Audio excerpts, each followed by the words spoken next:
হ্যাঁ, এবার লালটা আপনি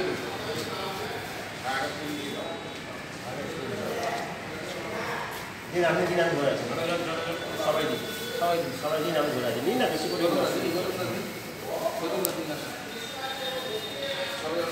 সবাই দিন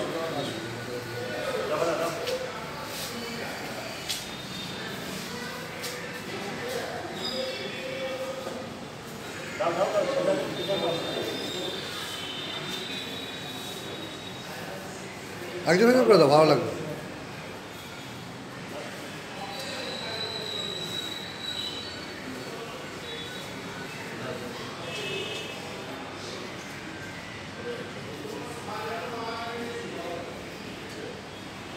সেটা তো দাও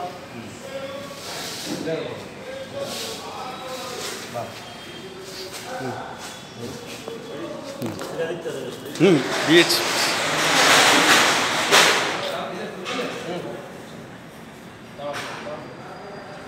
দেওয়া হয়ে গেছে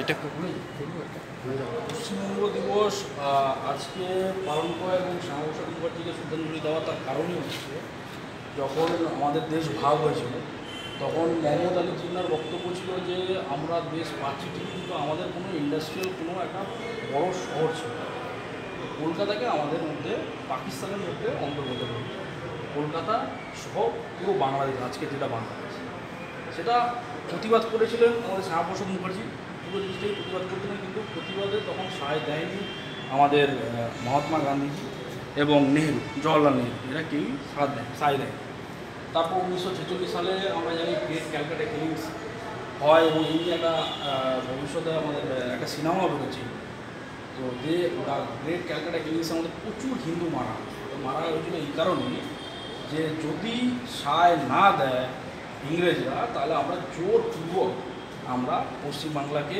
এবং কলকাতাকে আমরা পাকিস্তানের মধ্যে অন্তর্গত করি এবং যে ব্যক্তি যা ছবি এখানে দেখতে পাচ্ছেন শ্যামাপ্রসাদ মুখার্জি মহাশয় যে ব্যক্তি কাশ্মীর থেকে কন্যাকুমারী যে বলেছিলেন যে ভারতবর্ষের অন্তর্গত আমরা করবই আর তার মধ্যে পশ্চিমবঙ্গ হবে ভারতবর্ষের অভিন্ন অংশ তো তার অবদান অনস্বীকার্য তো উনি সংসদে এবং আমাদের এখানে যে হিন্দু যেহেতু আমাদের পশ্চিমবাংলায় 85% সেই মুহূর্তে হিন্দু পশ্চিমবাংলায় ছিল তো একটা 85% হিন্দু সংখ্যাগরিষ্ঠ একটা এলাকা সেটা পাকিস্তানে চলে যাবে সেটা আমাদের শ্যামাপ্রসাদ মুখার্জি কোনোদিনই চান যার কারণে আমরা পশ্চিমবাংলায় আজও বিভিন্ন এলাকায় যেভাবে বাংলাদেশ ও পাকিস্তানও যেভাবে হিন্দুদের উপর অত্যাচার হচ্ছে সেটা কিন্তু আমাদের এখনও পর্যন্ত সেই পরিমাণে অত্যাচার হয়নি তার কারণই হচ্ছে মুখার্জি বাবু তো আজকে যেখানে পশ্চিমবঙ্গ দিবস পালন করছি ওনাকে শ্রদ্ধাঞ্জলি দিচ্ছি এবং আগামী দিনে এটা করার মানেই হচ্ছে যে আমাদের ইতিহাসকে ভুললে হবে ইতিহাসে আমাদের কী কী হয়েছে ইতিহাসে আমাদের কত যন্ত্রণা সহ্য করতে হয়েছে সেই ইতিহাসে যাতে পুনরাবৃত্তি না হয় তার কারণে আজকে আমরা পশ্চিমবঙ্গ দিবস পালন করছি এবং শ্যামাপ্রসাদ মুখার্জিকেও পালন করছি এবং শ্যামাপ্রসাদ মুখার্জিবাবুকে মনে করছি ওনার বলিদানকে মনে করছি এবং উনি কীভাবে লড়াই করে আজকে পশ্চিমবাংলা তথা কলকাতা সহ সারা বাংলাকে আমাদের ভারতবর্ষের মধ্যে অন্তর্গত রেখেছেন এবং আমাদের বাংলা সংস্কৃতি আজকে আমরা পালন করতে পারছি সরস্বতী পুজো হোক দুর্গা পুজো হোক আমরা দেখতে পাচ্ছি বাংলাদেশে আমরা পালন করতে পারছি ওখানে হিন্দুদের উপর হামলা হচ্ছে পাকিস্তানে প্রায় হিন্দু প্রায় মুছেই তো যার কারণে আমরা আজকে পশ্চিমবঙ্গ দিবস পালন করছি এবং আমাদের মণ্ডলের থেকে বলবেন আর কি না এইটার আপনার বলবো না আমি আর একটা বিষয় বলছি যেটা একসাথেই করে নেওয়া দরকার সেটা হচ্ছে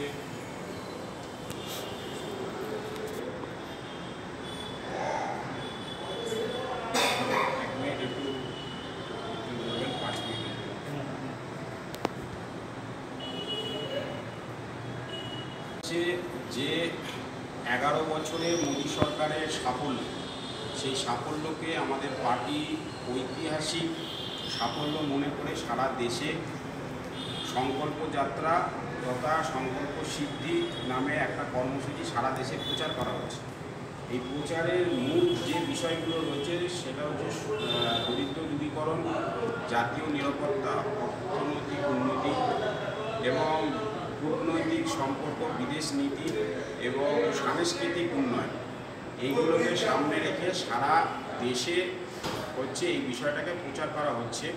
তার জন্য আমরা যেটা করছি, আমাদের জেলার তরফ থেকে এর কর্মশালা হয়েছে, এর হচ্ছে প্রদর্শনী হয়েছে, এর হচ্ছে বিভিন্ন সভা হচ্ছে, ছোটো ছোটো সভা হচ্ছে, মণ্ডলের সভা হচ্ছে, এই সভাগুলো হচ্ছে। তারই একটা প্রতিফলন হিসাবে আজকে মণ্ডলে একটা শপথ আমরা নেব। শপথের চিঠি একটা পত্র পাঠিয়েছে জেলা থেকে, রাজ্য থেকে, সেটা আমরা সামনে হাত রেখে নেব।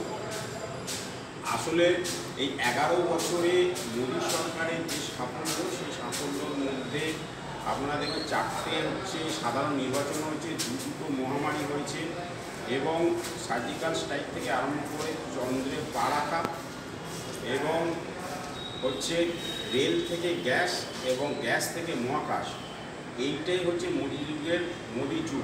এই মোদী যুগে শুধুমাত্র যে একটা পরিসংখ্যান, সেই পরিসংখ্যান নয়, এটা হচ্ছে সময়ের বাস্তবতা। এই মোদী যুগের যে উন্নয়নের যে ট্রেন চলছে, সেই ট্রেন কিন্তু থামার মতো নয়, বিরাট গতিতে চলছে। এর বিরুদ্ধে বিরোধীরা সমালোচনা করছে, এর বিরুদ্ধে হচ্ছে নানা রকম হচ্ছে আলোচনা হয়েছে, নানা রকম বিরোধিতা হয়েছে। তার সত্ত্বেও যখন উন্নয়নের প্রশ্ন এসেছে, তখন বিরোধীরা কিন্তু উন্নয়নের ক্ষেত্রে কোনো রকম আঙুল মোদী সরকারের উপর তুলতে পারছে না। সেই জন্য কয়েকটা পয়েন্ট হচ্ছে এইখানে আমরা দাঁড়িয়ে আলোচনা করার দরকার। আমি সংক্ষিপ্তভাবে কয়েকটা পয়েন্ট বলছি। সেটা হচ্ছে প্রথম পরিকাঠামো, ইনফ্রাস্ট্রাকচারে হচ্ছে আমাদের রোড এবং রেলের যে হচ্ছে একটা বিরাট পরিবর্তন এনেছে, যেটা হচ্ছে 2014 সালের আগে 91,845 কিলোমিটার রাস্তা ছিল, মোদী যুগে সেটা 1,45,855 কিলোমিটার হয়েছে। তাছাড়া রেলের হচ্ছে বুলেট ট্রেন, বন্দে ভারত, অমৃত ভারত রেল স্টেশন এবং হচ্ছে ফেট করিডোর, যেটা হচ্ছে লুধিয়ানা থেকে ডানকুনিতেও আসছে, পূর্ব থেকে পশ্চিম, উত্তর থেকে দক্ষিণ। তাছাড়াও এই 2014 সালের পর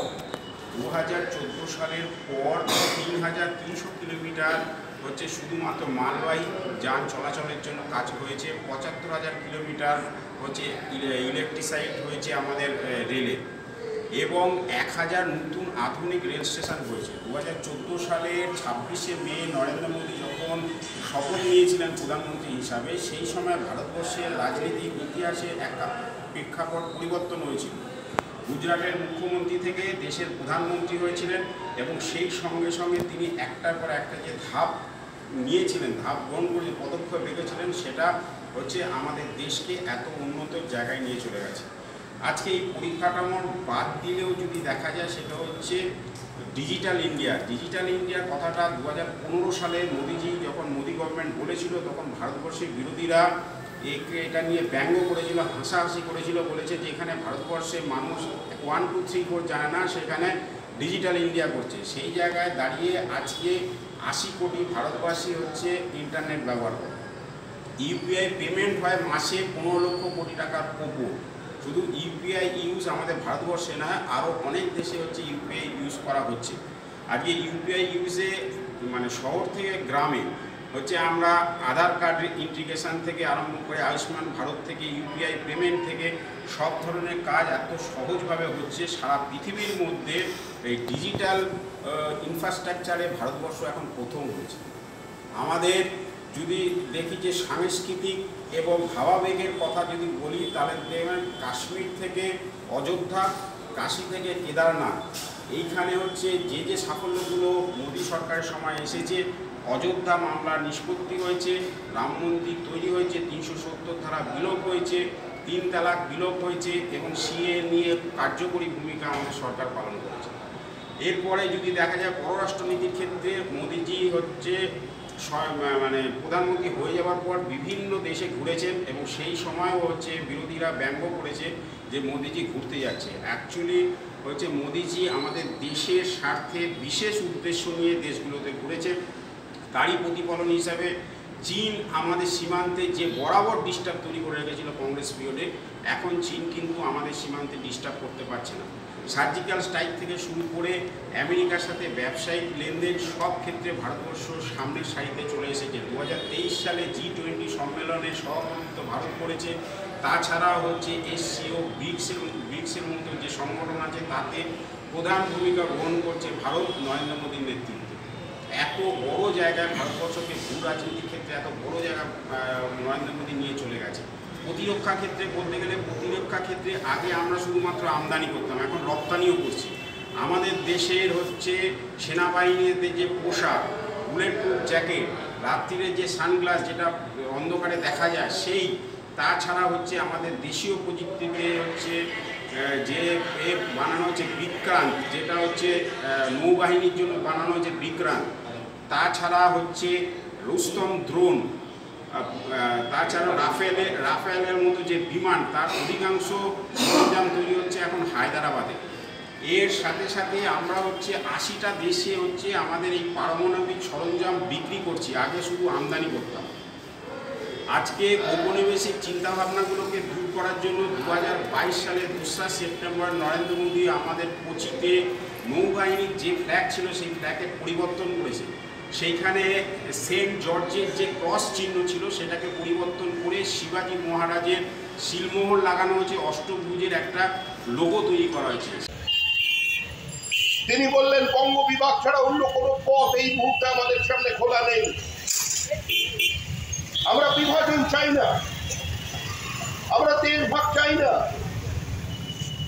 পাকিস্তান ও নো পাকিস্তান, পাকিস্তান তৈরি হোক বা পাকিস্তান তৈরি না হোক, আজকে পশ্চিমবঙ্গের মাটিতে, বাংলার মাটিতে লীগের সরকার হিন্দু বাঙালিদের নিরাপত্তা দিতে ব্যর্থ হয়েছে। তাদের জীবন যৌবন তাদের সম্ভব পদদলিত হয়ে, তাই বঙ্গ বিভাগ করতে হবে, হিন্দুদের জন্য সেপারেট হোমল্যান্ড তৈরি করে দিতে হবে। এই দাবি ছাড়া আমাদের কাছে অন্য কোনো পথ খোলা নেই। দুর্ভাগ্যের হলেও, চোখের জল নিয়ে হলেও আজকে এই দাবিকে, এই প্রস্তাবকে আমাদের গ্রহণ করতে হবে। 6 এপ্রিল প্রস্তাবটি আনুষ্ঠানিকভাবে গৃহীত হল হিন্দু মহাসভায়, যে হিন্দু অধ্যুষিত বাংলার বিভিন্ন জেলাকে সুরাবর্তী স্বাধীন বাংলা থেকে রক্ষা করবার জন্য একটা ইসলামিক হোমল্যান্ড তৈরি করবার যে পরিকল্পনা নিয়েছিল সুরাবর্তী, আর কার জন্য তাকে বাড়তে দিয়েছিল কংগ্রেস, তাকে ইন্ধন জুগিয়েছিল ব্রিটিশ সাম্রাজ্যবাদী বিভিন্ন শক্তি। আজকে সেখানে সেই প্রস্তাব গ্রহণ করলো হিন্দু মহাসভার মানুষ। তারকেশ্বরের বিরাট জনসভায় শ্যামাপ্রসাদ মুখার্জি ঘোষণা করে দিলেন যে রক্তের বিনিময় হোক, জীবনের বিনিময় হোক, প্রত্যক্ষ সংঘর্ষের বিনিময় হোক, পাকিস্তান হোক বা না হোক সেটা চিন্তার বিষয় নয়, কিন্তু বাঙালি হিন্দুদের অস্তিত্ব রক্ষার প্রশ্নে এখানে আমাদের একটি প্রাদেশিক সরকারের প্রয়োজন আছে, আমাদের পৃথক রাজ্যের প্রয়োজন আছে। দেশ স্বাধীন হবে, ব্রিটিশের প্রস্তাব অনুযায়ী ক্ষমতা হস্তান্তরিত হবে। পাকিস্তানের দাবিকে আমরা গ্রহণ করছি না, কিন্তু পাকিস্তানের দাবিকে যদি প্রত্যাখ্যান করা হয়, ভবিষ্যতে যদি অখণ্ড ভারতবর্ষ তৈরি হয়, তারপরেও হিন্দু বাঙালিদের জীবন যৌবন রক্ষার স্বার্থে একটা পৃথক রাজ্য তৈরি করতে হবে। আন্দোলনের নামলেন ডক্টর শ্যামাপ্রসাদ মুখার্জি। কংগ্রেস এই আন্দোলনের বিরোধিতা করতে পারেননি। তদানীন্তন কংগ্রেসের বহু নির্বাচিত জনপ্রতিনিধি তারা আন্দোলনে একের পর এক যোগ দিলেন সব বরেণ্য, মেঘনাথ শাহের মতো বিজ্ঞানী, যোগ দিলেন রমেশচন্দ্র মজুমদারের মতো পৃথিবী বিখ্যাত ঐতিহাসিক। আজকে শ্যামাপ্রসাদ মুখার্জির আন্দোলনে ঠিক কয়েক মাস আগে মালদার কিছু জমিদার চলে গেছেন লন্ডনে। তারা কি অনুনয় বিনয় করেছেন যে আমরা দিয়ে চাই না, আমরা মালদাকে ভারতবর্ষের মধ্যে রাখতে চাই? ব্রিটিশ তাদের কথায় কর্ণপাত করেনি। বেশ কয়েকজন জমিদার এবার পৌঁছে গেলেন কংগ্রেসের কাছে দিল্লিতে। কংগ্রেসের নেতৃবৃন্দ দিল্লিতে জানিয়ে দিলেন যে প্রস্তাব গ্রহণ করা হয়েছে এই প্রস্তাবকে মেনে নেওয়া ছাড়া আমাদের কাছে অন্য কোনো পথ খোলা নেই। দিকে দিকে আগুন জ্বলছে। পূর্ববঙ্গ থেকে দিনের পর দিন হত্যার ঘটনা, ধর্ষণের ঘটনা, বলপূর্বক ধর্ম পরিবর্তনের ঘটনা, পায়ের আঙুল দিয়ে মহিলাদের সিঁদুর মুছে নেবার ঘটনা আজকের দৃশ্য আমাদের দেখতে হচ্ছে। কংগ্রেসের নেতৃবৃন্দ বললেন পাঞ্জাব থেকে প্রতিদিন সংঘর্ষের ঘটনা আসছে, মৃত্যুর ঘটনা আসছে, আমাদের সামনে একটাই পথ খোলা আছে, সেই পথ হলো ভারতের বিভাজন, ভারতবর্ষকে গঠিত করতে হবে। এছাড়া শান্তির অন্য কোনো পথ আমাদের সামনে নেই। কিন্তু যা সিদ্ধান্ত হয়ে গেছে হিন্দু মেজরিটি ডিস্ট্রিক্ট গুলোকে ভারতবর্ষের মধ্যে নিয়ে আসতে হবে এবং যেখানে মুসলিম মেজরিটি আছে সেগুলো পাকিস্তানে চলে যাবে। এই সময় কমিউনিস্ট পার্টি প্রস্তাব দিল, তারা জানতেন যে বিপ্লব আনাই ভারতবর্ষের মধ্যে একটি বিশাল দেশের সম্ভব নয়। ব্রিটিশের কাছে অবিভক্ত কমিউনিস্ট পার্টির প্রস্তাব 28টি ছোট ছোট রাজ্যে, ছোট ছোট রাষ্ট্রে ভারতবর্ষকে বিভক্ত করে তারপরে ডমিনিয়ন স্ট্যাটাস দাও। তাদের পিপলস ওয়ার পত্রিকা খণ্ডিত ভারতবর্ষের ম্যাপ তৈরি করে তারা ব্রিটিশের কাছে মেমোরেন্ডাম দিলেন এবং নিজেদের পত্রিকায় ছেপে দিলেন। কলকাতায় আওয়াজ উঠে গিয়েছে, कान में बीड़ी मुंह में पान लड़के लेंगे पाकिस्तान, पहले पाकिस्तान देना पड़ेगा, बाद में भारत स्वाधीन होगा। Minority has the right to self determination, আত্মনিয়ন্ত্রণের অধিকার চাই, আর তাই ভারত ভাগ মানতে হবে, তবেই ভারত স্বাধীন হবে। এই আন্দোলন যখন চলছে 40-এর দশক জুড়ে এই কলকাতার মাটিতে 1946 সালের 16ই আগস্ট যখন গণধর্ষণ, জোরপূর্বক বিবাহ মধ্য কলকাতা, উত্তর কলকাতার বিভিন্ন জায়গায় মহিলাদের ঠাই পর্যন্ত কেটে মাংসের দোকানে ঝুলিয়ে রাখা